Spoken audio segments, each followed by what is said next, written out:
আপনার ন্যায়বোধ কি আপনাকে কষ্ট দিচ্ছে? আপনি যদি এমন কেউ হন যার জন্য ফেয়ারনেস এবং জাস্টিস খুব গুরুত্বপূর্ণ, তাহলে আপনার নৈতিকতা নিঃসন্দেহে শক্তিশালী। আপনি স্পষ্টভাবে বুঝতে পারেন কোনটা ঠিক কোনটা ভুল, এবং এজন্য হয়তো আপনার একটা দৃঢ় মতামত থাকে। কিন্তু যারা জীবনের ন্যায্যতা ও বিচারকে অগ্রাধিকার দেন, অনেক সময় দেখা যায় তারাই সবচেয়ে বেশি কষ্টে থাকে। কারণ কি?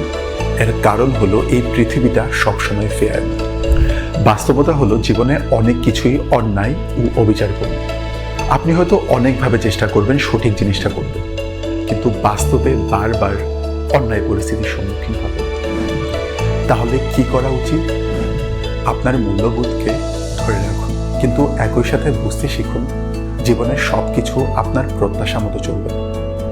একটু ফ্লেক্সিবল হওয়ার চেষ্টা করুন, যেন আপনি মানসিকভাবে প্রস্তুত থাকতে পারেন যে সব কিছু ন্যায্য নাও হতে পারে। মেনে নেওয়ার ক্ষমতা বাড়াতে পারেন যে আমি বিশ্বাস করি ন্যায্যতাই, কিন্তু এটাও বুঝি যে life is not always fair. এই ছোট্ট মানসিক পরিবর্তনগুলো আপনার জীবনের চাপ কমাবে এবং হতাশা থেকে আপনাকে রক্ষা করবে। ন্যায়বোধ অমূল্য, তবে তা যদি আপনাকে ভেঙে ফেলে, তবে নতুন করে ভাবার সময় এসেছে। এই পৃথিবীতে আপনার মতো মানুষেরই দরকার, তবে তা নিজের শারীরিক এবং মানসিক সুস্থতার বিনিময়ে।